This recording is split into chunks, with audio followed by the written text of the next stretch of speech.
Genotype, a Mendelian genetics game. Ooh. So I actually got to play this as a preview, like very basic in development at Gen Con about a couple Gen Cons ago. I think it was before COVID. And so I was super excited when I finally saw that it came up to Kickstarter, and of course Randy backed it. No, I didn't actually. Oh, I got this after Kickstarter when I backed Cellulose, which is the Kickstarter release that came in, and it came with, we ordered this as an add-on. Okay, cool. Well, so anyway, so I feel like I want to say that I helped develop the game because I gave some critiques. Not really. I just wanted to make sure they had purple, so that purple made me think. That was the main ad. I think I'm going to say that purple was about me. Probably not. Anyway, so before we get started, don't forget to hit that subscribe button and that notification bell because board games are awesome, and that's what we do here at Legends of Nirvana. You'll notice we have a special guest, Sarah. She got to play with us. This is a 14 and up game, but I told her she could play before I realized it was 14 and up, but I think it's fine. It worked out. Yeah, we had to help a little bit on the cards. Yeah. Well, yeah, everyone needed help on the cards a little bit. Yeah, but you did get more points than Grandpa. So, to be said that. All right, so Randy, tell us more beyond that for this game. Sure. This was a 2021 release. It has a Board Game Geek rating of 7.7 and a Board Game Geek rank of 1621. 1 to 5 player game, 45 to 90 minutes in length. As you mentioned, ages 14 and up is what it's recommended for. I think it's mostly because the science content in it is really middle school to high school content. But Sarah was able to grasp it. But she was able to grasp it. Well, she understood it. Basically, we didn't go into the detail of the science behind it, but we gave her a little bit of an overview. Like, literally, I rolled the site, and I put them together since they were symbols and everything. And you matched them up, and you understood that but we didn't go into explaining dominant and recessive genes in detail. I kind of covered it a little bit. You told me about the genes. Yeah, I told you about genes and how it works as far as it makes up your body. But we didn't go into explaining the entire how the science of it works. Yeah, so she maybe not fully have understood all this, all the theme, but in that same caveat, I think it will prepare her. She will know what that stuff means when she gets to it. So this was designed by John Caveu, Paul Salomon, and Ian Zhang. Art by Tomás Bogos and Amelia Sales, or Sales, I'm not sure which it is. Published by Genius Games. Amazon has this listed at $49.99 for just the basic game. eBay, it ranges from $42.88 to $65. Genius, if you order directly from them, they have a deal right now where it's $59.99 for the game plus the collector's edition add-ons that we got. And I will tell you, if it was me, I would go that route because the add-ons are amazing. We'll get to that in a moment. This is, we mentioned, it's a Genius game, and they're known for their science-based games. Or educational games. Their website, even though it's a business, is listed as .org. So that tells you they're respected as a science and an educational type of business. And, we've always bought their games. Usually they're not generally like the highest of our favorite games, but we like to play them with Sarah, and they do have a lot of education in them. And I can tell you right now, I'm really surprised I didn't back this one because of all the science aspects. This is the one that I was most interested in when I was in high school, and I really am surprised I did not kickstart this one of all of them. I don't know why you didn't. But as soon as I kickstarted the other one, I knew I wanted this one, so I added it on. So yeah, I mean, I think for me, science has always driven me, and I've always loved it, and I always like to support, because these games you can actually take to high schools and things like that, and actually be fantastic. And so I love introducing kind of this content to my daughter, because as she grows up and these concepts are introduced for her, she'll remember these games and that will help her along through her education. So I love science, I love math. You love science. You love math. Yes. I love math too. I plan on sharing this with my physics and chemistry teacher from high school, who I'm still friends with. And so she knows these are out there. I mean, I don't know if she still does anything with that, but she's not teaching at the high school anymore. But I think she'd be interested in it. Well, and there might be some other teachers that really, guys, this is going to be fantastic if you guys do have some high schoolers or some middle schoolers that, you need something to kind of help broach it and make it a little more fun and competitive. So the pieces are absolutely fantastic. I'm so glad you went with the upgraded piece. I love the color palette. You have these brown mutes, but with these pops of colors that make it really fantastic. But the actual pieces themselves, you've got, I think, fantastic looking dice. You've got these wooden screen printed player shovels. Yeah, but they're player. They're basically your workers in this particular game. Yeah. You've got these gems. Now, these gems you can see in other places. They're not fantastic, but they look really great. But they got the different colors that match the player colors. Yeah. And the base game, if you don't get the upgrade, has wooden shovels, but they're not painted.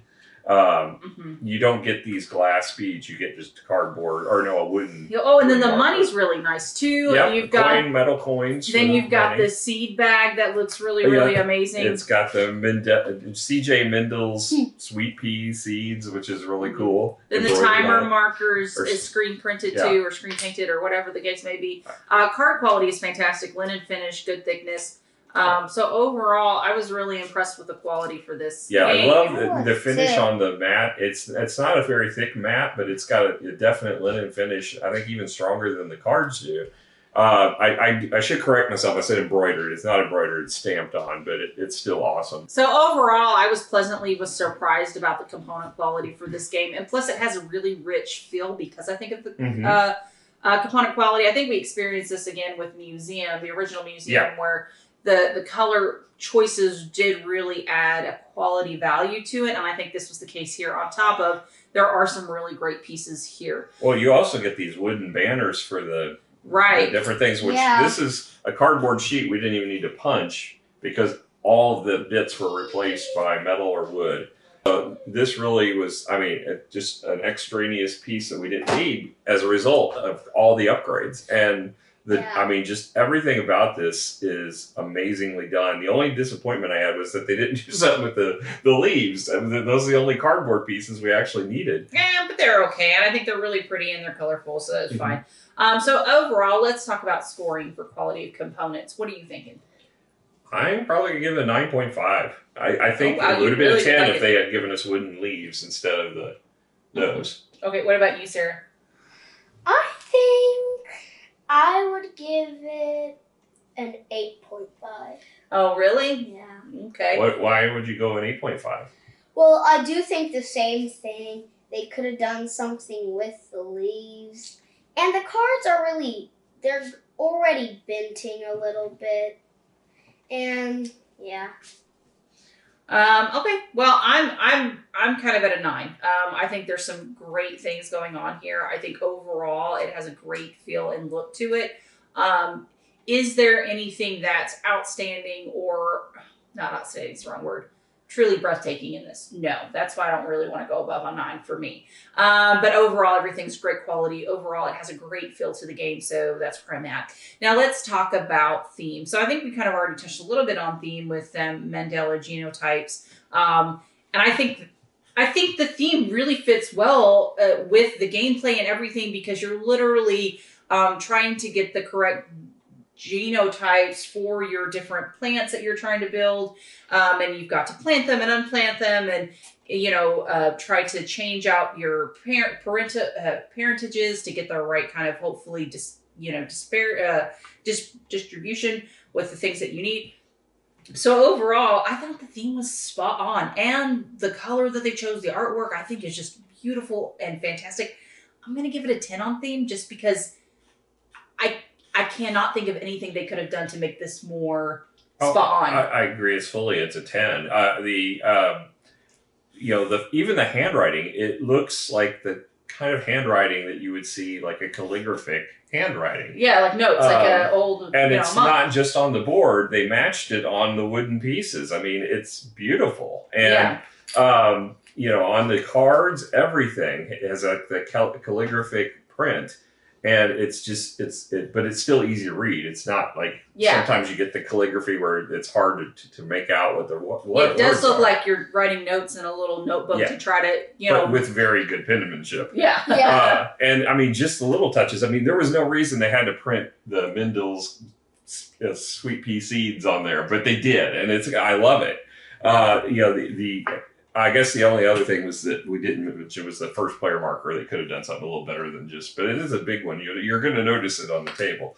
But yeah, I mean, the watch, they had a pocket watch cardboard piece. They upgraded it to a whole clock steeple.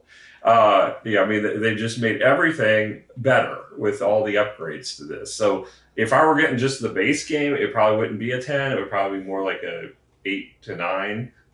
It's a 10 with all the upgrade pieces. I mean, I think there's just something that really truly fits and it's good. What about you, Sissy? What do you think? I would also give it a 10. I mean, the theme's just great. It's a learning game. You can play with littler kids, just not, like 5-year-olds. Yeah, you can't do 5-year-olds, but your age, you do need help, but it is a fun game to learn and help. Yeah, I'll prepare you for later classes, huh? Yeah. What I liked was, I mean, when we played, we didn't have to coach. Sarah just immediately wanted to roll the dice, which is good. I mean, obviously any game where she's going to want to do that. But she was wanting to figure out and match them. I was trying to help her, and she didn't need much. She pushed me away, basically did it herself. Now, there's a few times I had to step in to correct her. But she was trying to learn, okay, this matches here, and this is the little r, the big R, big R. See, she was already putting that together. I mean, she didn't really understand what those things meant necessarily. But it's a good way to get her adjusted. But here's the thing, though. Introducing her to these concepts now, in a couple of years when she is introduced in the classroom, it's not going to be foreign to her. Because I noticed that a lot of times, especially when encountering topics, if it's foreign and not brought in a fun way, it becomes a lot harder for children to learn. So that's one of these aspects that I'm really excited about this line of games is because of that.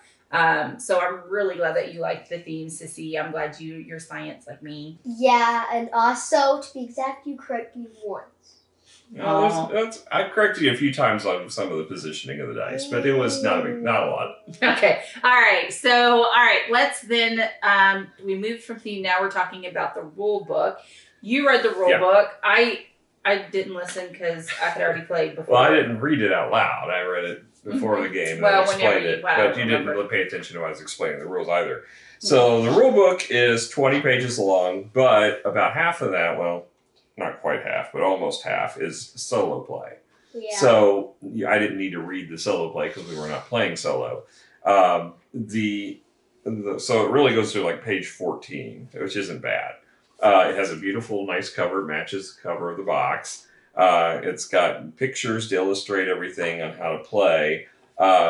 It's pretty clear, and it's nice big font. It's not hard to see. And it's got sections to explain the cards and the different card play. The game is kind of broken into 3 phases, which we'll get into here in a minute. And it's clearly delineated by the phases. Yeah, do you think high schoolers could read this and pick it up? Oh, yeah. Yeah, it's not bad at all. I mean, I wouldn't give it to someone like Sarah's age, but yeah, I mean, a 14 to 16-year-old surely would be able to understand it. Especially, I mean, if you were learning this kind of material in class at the time you were reading this, it would be a really good learning tool. Now, the other thing is it comes with a second book, which actually is 12 pages long, and it's the science of the game. So this goes into the educational aspects of it and explains how the genetic inheritance worked and how they were using the different diagrams to do the different tools, and it kind of ties it back to the game, each step of it. So that was really cool. I didn't read through this yet because it's been ages since I've had a need for this kind of thing in science. But I will say this is what I geeked out about in science. And just a little story about myself I shared with Sarah when we were playing. Back in high school, nerding out, I was part of the Science Olympics team at my school. And we were training for specific events when we were going. And I had no idea there was a genetics event even on it. But we were playing Write It, Do It, and a haiku type game, trivia game. And we had practice like every weekend for this. And we get up there, and I saw they had this genetics thing, and I just signed up for it. I'd be like, oh, cool, can I get in? And they let me add myself to the list. I got third place without any training on it. And I would have probably gotten higher, but they put all of the stuff with these patterns on the very back, which are the easier part of genetics. So I ran out of time and didn't even get to the easy stuff. If I looked ahead and skipped, I probably would have got even higher than third place. But with no practice, I got. So I was pretty proud of myself. Ended up getting a medal for that. So. Yeah. All right. So overall rules score, what do you think?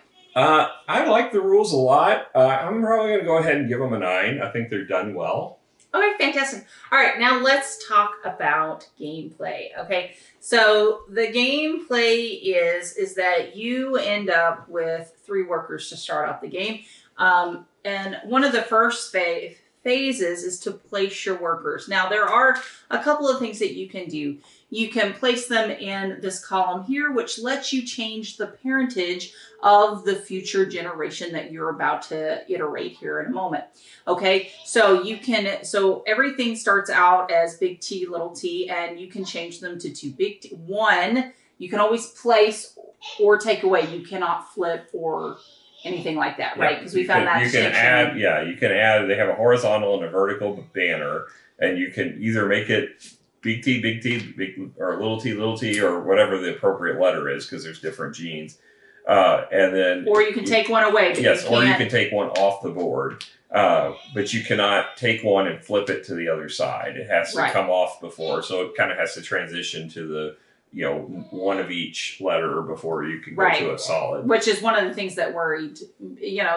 Later on in the game, it mattered. Just trying to, because it was that big T, like significantly, and so I had to change. Like I needed 2 little small T, so I had to spend like 3 actions trying to get them off and flip so I could do that. So I had to plan rounds ahead of time to be like, all right, Miranda, you got to start decreasing all these big T's because someone wanted big T's for whatever reason.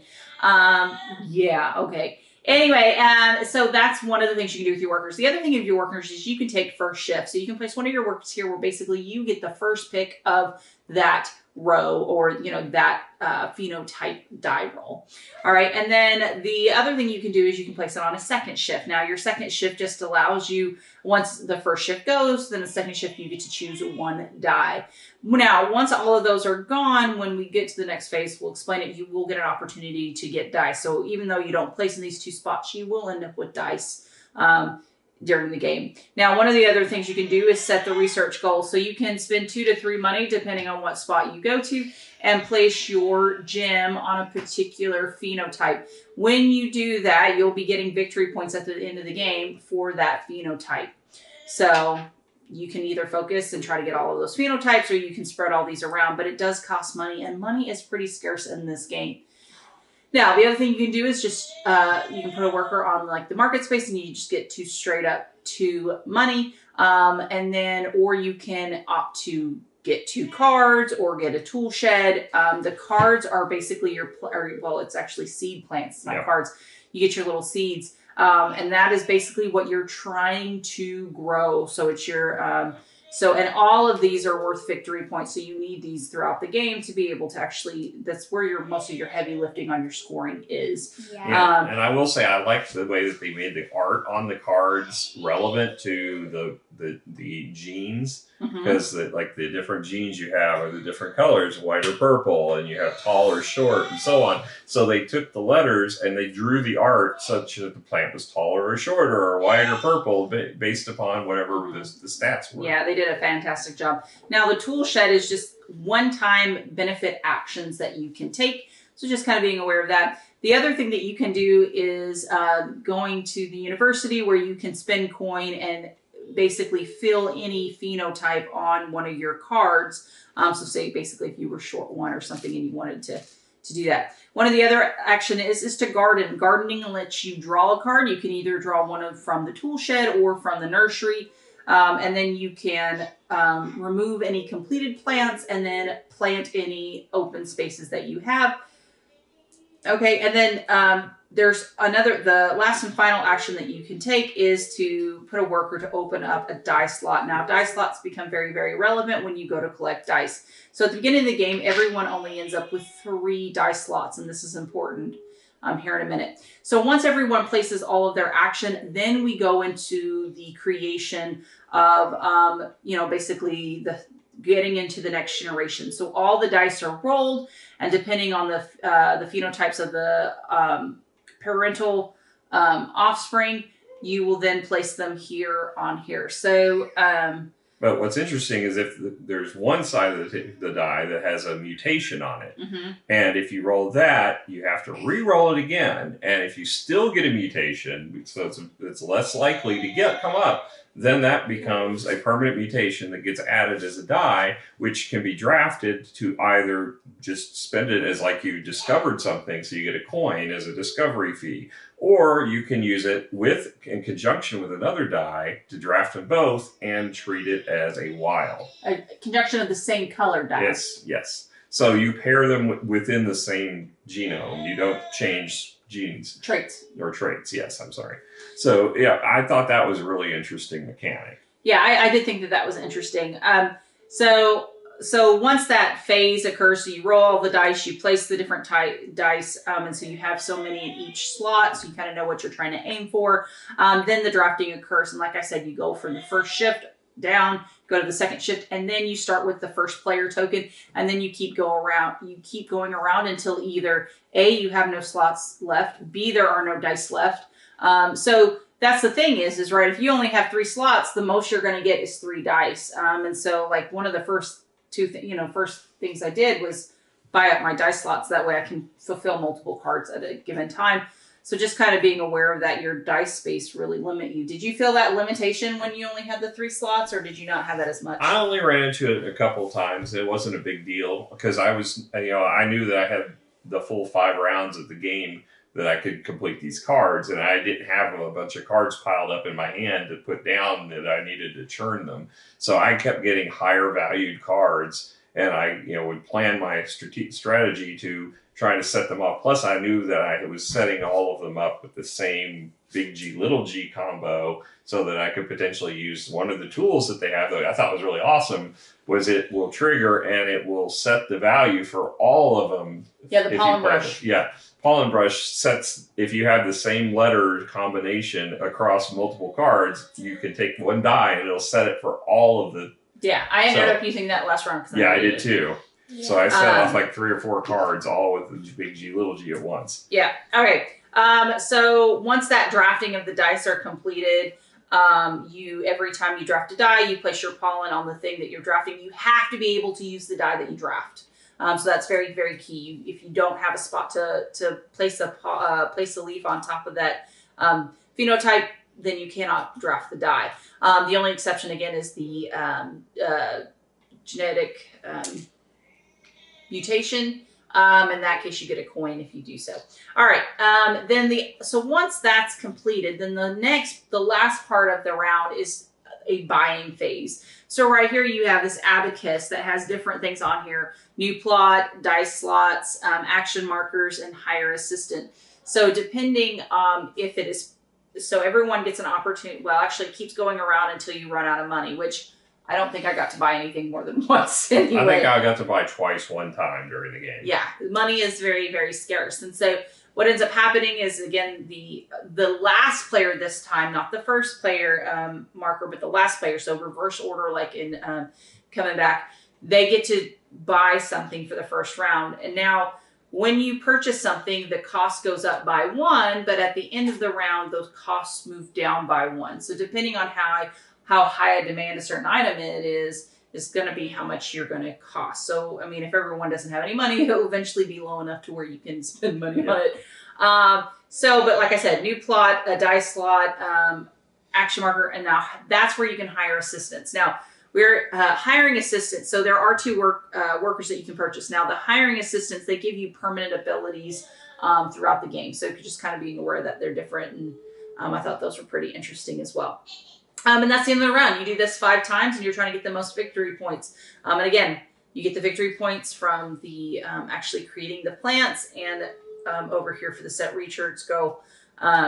That's pretty much. And any excess coin you have. Yeah. Yes, and any ones that you have completed but not like the full card, you get a reduced amount for that.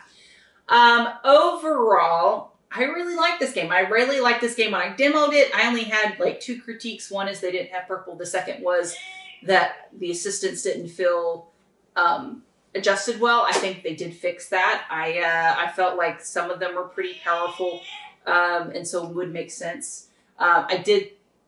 I don't remember the market being the way it was, so I think that may have been a change from when I played it, and I think that worked really, really well. Yeah, I mean, we've seen several games where you have a market that adjusts like that, and we've always liked that mechanism. I really have, yeah. And I mean, I was pleasantly surprised as far as these type of games. I usually You were am like, concerned. You're like, I'm usually lukewarm on the gameplay of them. I think they're fun, they're good, and they're educational, and I really am. I'm glad they exist.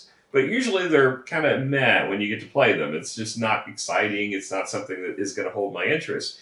There's a lot going on in this game. I mean, there's 3 different mechanisms going on in the gameplay of it. And I was surprised. I was pleasantly surprised. It was deeper than I thought it was going to be. Well, I think there's a lot of planning involved with making sure, like, getting your parentage right, making sure that your phenotypes are going to be available to you, filling out the cards, and planning ahead. I mean, there's some serious planning involved, and I appreciated that. I appreciated it at the time when I first played through, and I really appreciated going in.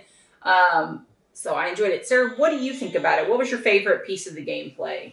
My favorite piece of the gameplay is where you get to roll the dice and you get to match it up. Mm-hmm. That was really fun for me. I'm glad, baby. And overall, I love the gameplay. Yeah. It's interesting, it's learning, it's fun, and all that mashed together just makes a good sandwich. Okay. This is a It's good a thing. sweet pea sandwich, huh? Yes. Yeah, I agree. I think this was a fantastic game. I really enjoyed it. In fact, it's more enjoyable now than what I remember it being when I got to demo it. Yeah, let's talk about score. Sarah, what score would you give it? The score, I think I would give it a 9.9. Ooh, Wow. You really like this game. Yeah. What about you, Daddy? What do you think? I'm not at 9.9. I'm a lot better than I expected I would be coming in. Now, I do like, again, I think there's also an engine building aspect to it, which is, it's not something I expected. It's not heavy. You know, I wish there was a little more variety in how to score. No, but I think there is. Like, you could go with trying to get a bunch of little ones, getting up your dice but and trying to cycle through. Yeah, but it's still the same thing. It's all plants. I mean, that's the only way. There's no points for accumulating or building and getting people. You're just wasting coin. Matter of fact, that's the one thing I didn't like about was the last round, the purchasing phase. There was no reason to even have it. I mean, it would be silly to spend your coin on something because there's no value. If they actually had, like, you get some victory points for taking the assistance or for how many things you've built on your engine, if you will, that I think that would have been a little better. But I think it's missing that. Yeah. And because that makes that last round of purchasing completely useless. You're just going to compile your coin because it's actually worth something. So that's my only grievance with it as far as the gameplay, I think, is I wish there was a little more variety on how you scored. That said, I still think this is a solid, as far as science games go, this one is way better than most of them. I'm going to go ahead and give it a 7.5. I think that's where I'm at. I'm probably, I think I'm going to agree with Board Game Geek at 7.7 or 7.7 or 7.75. There you go.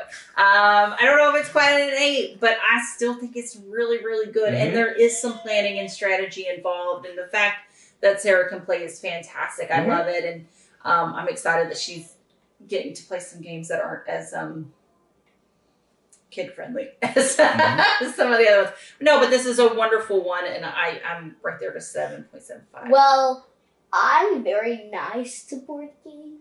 Yeah, because you like them. Because you like spending time with us. All right.